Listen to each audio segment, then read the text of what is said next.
Bienvenue sur la scène agro, un balado produit par Agro-Québec et présenté par FAC pour faire rayonner l'industrie agroalimentaire d'ici. Bonne écoute. Ici Lionel Levac. L'information est disponible et circule bien. En parallèle, tous les outils sont en place pour soutenir la croissance des achats d'aliments québécois dans les institutions publiques. La 3e édition du Forum sur l'alimentation locale et durable dans les institutions publiques du Québec aura permis de confirmer l'avancée générale vers l'atteinte des objectifs de la stratégie nationale d'achat d'aliments québécois. Je reviens sur cette journée du Forum organisée par l'Institut de tourisme et d'hôtellerie du Québec et j'en fais ressortir des éléments significatifs. Voici mon reportage.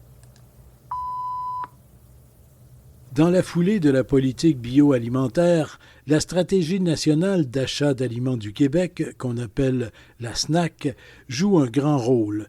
Globalement, on doit acheter davantage d'aliments d'ici, et nos institutions publiques ont emboîté le pas. Le ministre de l'Agriculture, des Pêcheries et de l'Alimentation du Québec, André Lamontagne. Rappelez-vous à quel point on avait décidé d'être audacieux lorsqu'on s'est donné comme objectif que 85 % des établissements, des réseaux de l'éducation, de l'enseignement supérieur et de la santé et des services sociaux s'engagent à prioriser l'achat de produits alimentaires québécois en mars 2023. Eh bien, on l'a atteint au printemps dernier. Vous l'avez atteint. Plusieurs leviers et partenariats existent pour vous accompagner, vous soutenir dans vos démarches pour favoriser l'achat local dans vos approvisionnements. Vous les connaissez. Le programme de reconnaissance Aliments du Québec au menu, le service d'accompagnement de l'ITHQ avec son équipe de conseillers en approvisionnement local, les appels de projet de l'organisme M361 dans les écoles primaires et secondaires en collaboration avec Équiterre et l'ITHQ. D'autres leviers et partenariats sont déployés pour favoriser le rapprochement de l'offre et de la demande et soutenir les entreprises bioalimentaires du Québec dans l'adaptation de leurs produits pour le marché institutionnel. Notamment, l'offre d'accompagnement par le Centre Umami de Syntec agroalimentaire des entreprises bioalimentaires pour intégrer le marché institutionnel, l'entente avec le regroupement des tables de concertation bioalimentaire du Québec pour rapprocher l'offre de nos entreprises bioalimentaires québécoises et les besoins des établissements publics dans les différentes régions du Québec, et le projet pilote de commercialisation de légumes québécois auprès du réseau institutionnel public québécois porté par l'Association des producteurs maraîchers du Québec. On est maintenant dans une phase de quantification des achats d'aliments québécois afin de permettre un suivi étroit de l'évolution des achats effectués par les institutions publiques. En collaboration avec l'Institut de tourisme et d'hôtellerie du Québec et Aliments du Québec, un outil d'analyse fine permettant de connaître la part des aliments québécois achetés par les institutions publiques d'ici sera déployé. Le réflexe d'acheter québécois, je sens qu'il se cristallise de plus en plus au sein de l'État. La saine alimentation est un enjeu santé publique qui figure parmi les priorités de notre gouvernement. On veut aussi participer à améliorer l'accès et l'offre d'aliments de bonne qualité nutritive, particulièrement auprès des populations vulnérables. Le MAPAQ s'est allié l'Institut de tourisme et d'hôtellerie du Québec, qui remplit plusieurs missions, dont celle d'organiser le forum. Sa directrice générale, Lisa Froula. Faire rayonner les produits d'ici, l'ITHQ s'en fait une mission depuis de nombreuses années. À titre de plus grande école hôtelière au Canada, une place de choix est réservée à la découverte des produits et artisans locaux dans tous nos programmes d'enseignement. On se fait un devoir, je vous dirais un honneur, de sensibiliser la relève à la valorisation de notre terroir. Puis on le fait aussi auprès de notre clientèle à nous, dans nos restaurants, nos services alimentaires qui sont tous certifiés Aliments du Québec au menu. On a la chance d'avoir d'excellents produits. Donc, il faut en faire profiter le plus grand nombre et mettre en valeur le travail exceptionnel de nos producteurs, agriculteurs et transformateurs. Donc, c'est dans cette optique que notre centre d'expertise a été mandaté par le MAPAQ pour offrir un service d'accompagnement en approvisionnement local aux institutions publiques. Ce beau grand projet développé dans le cadre de la SNAC, est porté par une équipe de 9 conseillers et conseillères aux 4 coins du Québec. Donc, en mettant davantage de produits québécois dans nos assiettes, on améliore collectivement nos pratiques en matière de développement durable, en plus d'encourager notre économie. Cette 3e édition du Forum, déjà 3 ans, se veut justement une opportunité de maillage entre les institutions publiques et les entreprises d'ici. Donc, Profitons-en. Le récent forum était un véritable feu roulant de témoignages et d'énoncés d'informations. Je vais donc parler le moins possible pour plutôt laisser la place à une bonne dizaine de spécialistes. Où en est-on avec la SNAC? Rose-Marie Perron-Gagnon de l'équipe de l'accès au marché au MAPAC. D'ici l'année 2025, les institutions publiques des réseaux visés vont prioriser les aliments québécois dans leurs approvisionnements. Comment on s'assure de ça? C'est en amenant les institutions publiques à s'intéresser à la provenance de leurs achats, à avoir un portrait, un diagnostic d'où elles en sont, puis ensuite à s'engager concrètement pour l'achat local en se fixant des cibles et en identifiant des moyens de les atteindre. On reprend cet objectif-là, bien sûr, dans la planification stratégique 2023-2027 du ministère du MAPAC, des réseaux visés, soit santé et services sociaux, éducation et enseignement supérieur.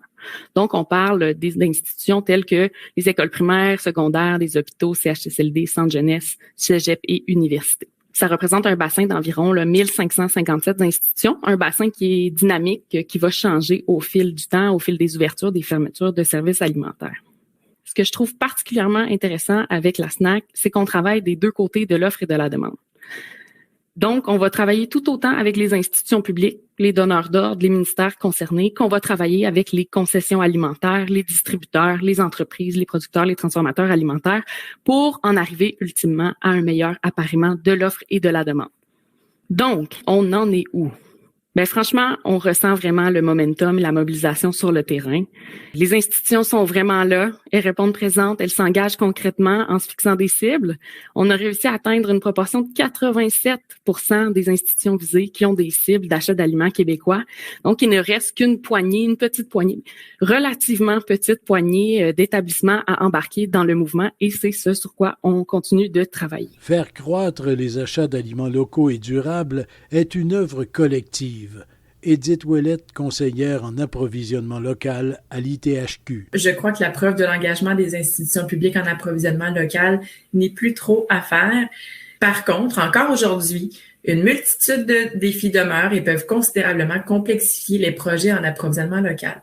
La complexité des systèmes d'approvisionnement et des obligations légales, les contraintes nutritionnelles et de prévention en hygiène et salubrité, des ressources financières limitées marquées d'une forte inflation, un manque de main-d'œuvre criant. C'est à travers tous ces défis que s'organise l'entraide et le partage de bonnes pratiques pouvant contribuer à l'avancement de tous. Et manger québécois ne coûte pas plus cher. Raphaël Naudet, aussi conseillère en approvisionnement local à l'ITHQ. C'est plus de la moitié des catégories de produits alimentaires locaux étudiés qui étaient aussi avantageuses, sinon plus, que les produits provenant d'ailleurs. On voit bien que manger québécois reste un choix compétitif. On parle du local, mais n'oublions surtout pas le durable.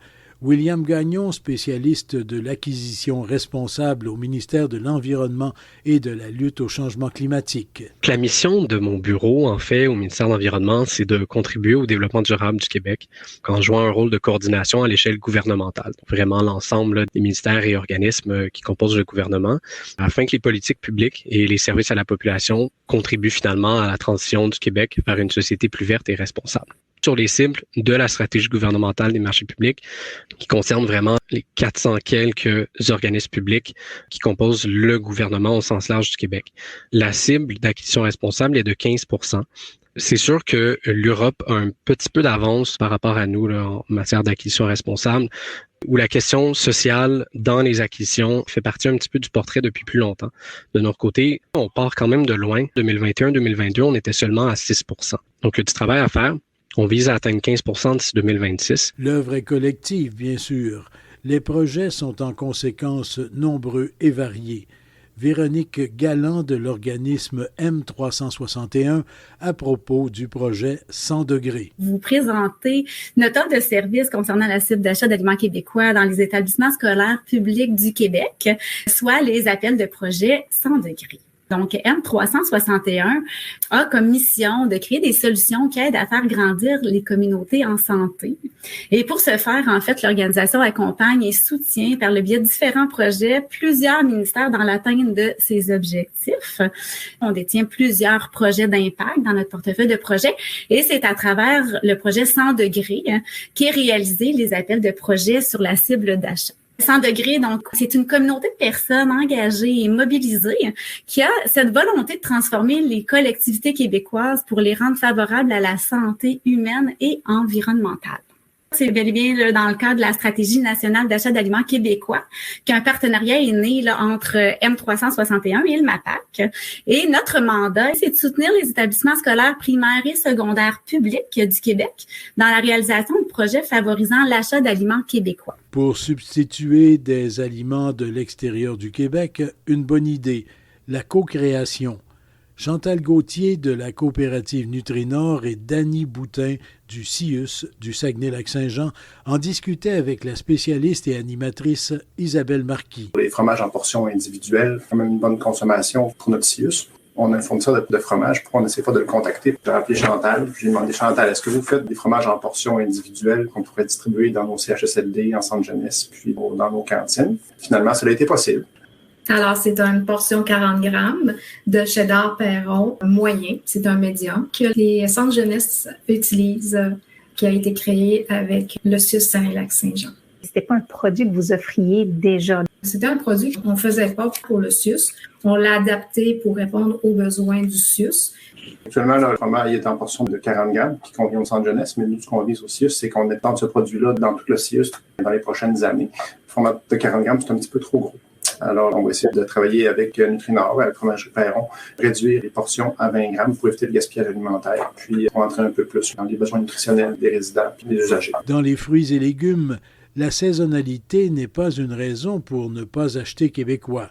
Catherine Lessard et Julien Racicot de l'Association des producteurs maraîchers du Québec. Nous avons un certain nombre de produits qui sont disponibles tout au long de l'année. On serait en mesure de desservir le marché institutionnel public là, en tout temps.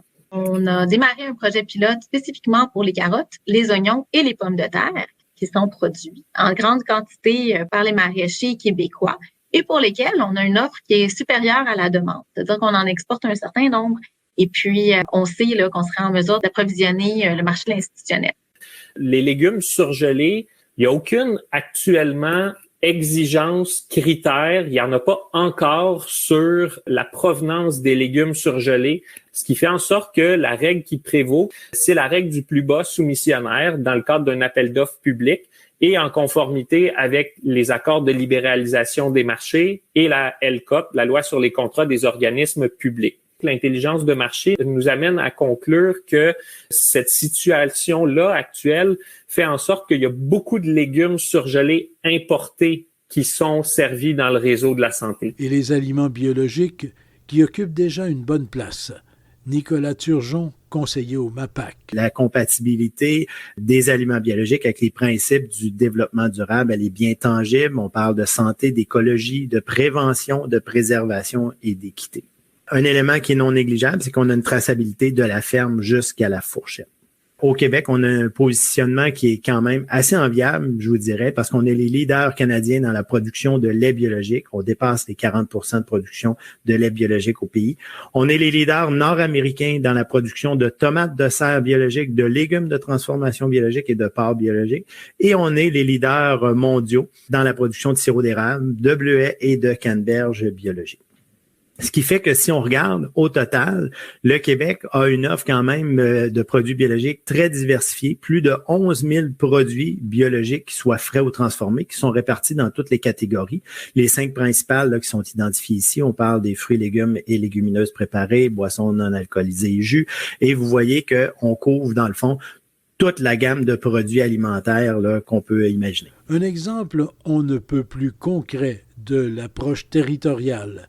Christine Gingras du Centre d'innovation sociale en agriculture à propos de Plus d'ici dans nos cafétérias. Plus d'ici dans nos cafétérias, c'est une démarche de concertation à l'échelle de la MRC d'Arthabasca, donc on se situe au centre du Québec depuis maintenant plus de 2 ans, dont l'objectif est vraiment d'impliquer les acteurs du système alimentaire dans l'élaboration d'une stratégie concertée pour accroître l'apport des aliments locaux dans les institutions publiques et privés du territoire. Pour ce faire, on a développé différents laboratoires d'expérimentation autour de certaines institutions. On parle de cégep, d'écoles secondaires, CPE, résidences pour personnes âgées, afin de connaître les différents besoins, les différentes réalités de ces milieux-là. On a fait un premier sommet en 2022 où est-ce qu'on réunissait plus d'une centaine d'acteurs du système alimentaire pour mieux comprendre l'approvisionnement institutionnel, s'apprendre à se connaître entre les différents acteurs du système alimentaire et co-construire les premières orientations d'une stratégie territoriale concertée.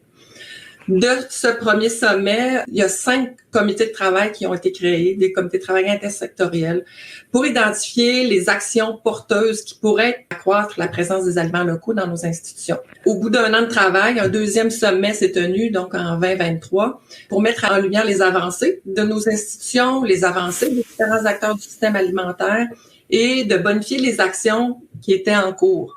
D'ailleurs, en janvier prochain, on se prépare au dévoilement de la stratégie territoriale concertée pour accroître la présence des aliments locaux dans les institutions publiques et privées de la MRC d'Arthabasca, qui inclut donc plus de 35 actions mises en œuvre par près de 40 acteurs et partenaires du système alimentaire territorial et national aussi, producteurs, transformateurs, distributeurs, intervenants socio-économiques, des représentants d'usagers aussi des institutions. Tous ces acteurs-là, grâce à un projet financé par le MAPAC, mais aussi avec la collaboration de plusieurs acteurs leviers de la SNAC, là, que ce soit les THQ, évidemment, Aliments du Québec, le programme des petits ambassadeurs, ici sur notre territoire porté par la TIRSHV, et Communacet, bien sûr, avec la collaboration là, vraiment hors pair de notre MRC, de notre Corporation de développement économique. Je pense qu'on est vraiment dans la thématique de la collaboration. Et Lynn Royer d'Équiterre, entre autres responsable des projets Communassiette, fait un rappel important. On peut pas faire cavalier seul dans ça. C'est vraiment au point de vue collectif que c'est important. Puis je pense que il faut, dans le fond, que ça nous permette d'avancer. Donc, c'est de changer un peu nos façons de penser, de réfléchir de façon collective et non en silo dans nos propres projets. C'est quand même une façon qu'on n'est pas nécessairement habitué de faire. Donc, comme je le disais tout à l'heure, de créer un climat de confiance pour pouvoir aller plus loin dans ces échanges-là, je pense que c'est vraiment nécessaire d'avoir la transparence aussi, puis de chacun faire son bout de chemin pour que ça puisse fonctionner finalement. Des outils sont fort utiles. Par exemple, Traceco. Alain Girard de l'ITHQ et du Gastronomic Lab. Traceco, c'est tout d'abord né d'un projet de recherche qui nous a permis d'identifier les besoins ou les blocages qu'il y avait dans les services alimentaires pour être capable de savoir exactement ce qu'ils achètent. Dans le cadre de la SNAC, c'est extrêmement important parce que les services alimentaires doivent se fixer des cibles d'achat. Mais pour se fixer des cibles, il faut être capable de comprendre ce qu'on achète. Alors cet outil-là a été développé pour pouvoir comprendre ce que les services alimentaires achètent. Donc, c'est sous forme d'un site Internet, mais c'est une application web et à ma connaissance, c'est la première application web du genre qui permet de faire un suivi numérique des achats d'aliments, des services alimentaires et qui est adossé à une base de données qui permet de faire des analyses à ce moment-là des produits qu'on achète en fonction de leur provenance, mais aussi de critères de qualité, par exemple comme les certifications biologiques ou échange équitable, etc. Et je dois souligner que Traceco a été rendu possible grâce au financement du MAPAC dans le cadre du programme de développement des marchés, mais également d'Aliments du Québec et spécifiquement pour le volet Aliments du Québec au menu. Et il y a le b.a.-ba de l'accès au marché. Sophie Vincent du Centre Umami de Syntec Agroalimentaire, mais tout d'abord André-Anne Rouleau du regroupement des tables de concertation bioalimentaire du Québec. Les 5 étapes pour percer le marché institutionnel. D'abord, d'étudier le marché institutionnel, établir sa stratégie de commercialisation, adapter ses produits en fonction de la demande, promouvoir ses produits auprès des institutions et conclure des ententes avec les institutions. Première étape, étudier le marché institutionnel. Une des étapes les plus importantes, je dirais, étant donné les particularités du marché. C'est comme la base, c'est comme notre fondation. Fait que c'est vraiment important d'avoir bien compris le marché, dont ses clientèles cibles. Dans ce cas-ci, qui est très diversifié. Je dirais même que même dans un même segment, il y a plus beaucoup de diversification. Fait que dans le secteur de la santé, bien que ce soit par exemple pour la clientèle de la cafétéria, bien entendu, d'une institution à une autre, c'est très diversifié. Fait que c'est très important d'aller capter un maximum d'informations et surtout, comme je dis toujours, à tout viser, on rate toujours la cible. Fait que d'essayer de voir comment on peut aller chercher des besoins spécifiques à chacune des clientèles et adapter sous forme de petites variables nos produits pour qu'ils s'adressent le plus possible à la clientèle visée. Mais l'outil prioritaire sera souvent le service électronique d'appel d'offres du gouvernement du Québec, le SEAO, sous la responsabilité du Centre d'acquisition gouvernementale, le CAG. Chantal Gascon. La mission du CAG, c'est de fournir aux organismes publics les biens et les services dont ils ont besoin dans l'exercice de leurs fonctions, et ce, dans l'objectif d'optimiser les acquisitions gouvernementales dans le respect des règles contractuelles applicables. Le CAG a été créé en septembre 2020 pour réaliser des économies d'échelle et ce, toujours dans le respect du cadre réglementaire. Puis, en plus de devoir réaliser des économies d'échelle, le CAG est très sensible au développement durable, à l'achat québécois et aux retombées économiques des achats en région, et ce, dans le respect des accords intergouvernementaux. J'ai l'impression de ne faire qu'un survol de cette question de l'achat d'aliments locaux et durables dans les institutions publiques du Québec, tellement la matière est vaste. Un autre élément important cependant, il faut connaître l'ECPAR, l'espace de concertation sur les pratiques d'approvisionnement responsables. L'experte conseil Or Adèle. L'ECPAR, c'est un réseau d'organisations, c'est un organisme à but non lucratif, mais un réseau en partant. Ça fait plus de 10 ans qu'il existe, puis c'est comme le réseau de référence au Québec pour les organisations qui veulent avancer dans leur pratique d'achat, d'acquisition, d'approvisionnement responsable, peu importe comment on va l'appeler. Notre mission, c'est vraiment créer la valeur par les pratiques d'approvisionnement responsable et par l'intégration du développement durable dans les chaînes d'approvisionnement. Et notre ambition, c'est vraiment que la plupart d'organisations, autant publiques que privées, au Québec, implémentent des pratiques d'approvisionnement responsable. On a vu vraiment un engagement croissant des gouvernements nationaux des différents pays à l'approvisionnement responsable, autant dans les pays industrialisés que moins industrialisés. L'approvisionnement responsable ou l'achat responsable dans les grandes stratégies nationales de développement durable ou autres stratégies énergétiques, changement climatique, l'approvisionnement responsable devient un outil pour l'atteinte de ces objectifs généraux de développement durable des nations. Pour que les aliments locaux et durables occupent plus de place dans les institutions publiques, on parle de 4 piliers. La substitution de produits, l'utilisation de davantage de produits végétaux, lutter contre le gaspillage et, quatrièmement, viser une certaine autosuffisance. Et oui, pourquoi la cuisine d'un hôpital ne ferait-elle pas des conserves en haute saison? L'idée est bonne, selon Sandra Paquette, conseillère en approvisionnement local à l'ITHQ. En se procurant des denrées d'ici pendant la haute saison, on bénéficie de meilleurs prix. On peut ensuite, en développant un processus de conservation ou de transformation, offrir une belle variété d'aliments locaux à moindre coût, et ce, même hors saison. Ici Lionel Levac. Au risque de me répéter, je vous dirai que vraiment, si l'on veut manger davantage québécois et des aliments issus de pratiques durables, il s'agit d'une mission collective. On parle des institutions publiques, mais chacun de nous peut faire les choix qui vont contribuer à améliorer à la fois nos économies locales, notre autonomie alimentaire, notre autosuffisance, peut-on dire aussi, et notre sécurité alimentaire. Au revoir. Vous avez aimé ce contenu? Suivez la scène agro pour rester à l'affût de l'actualité agroalimentaire. Merci et à bientôt.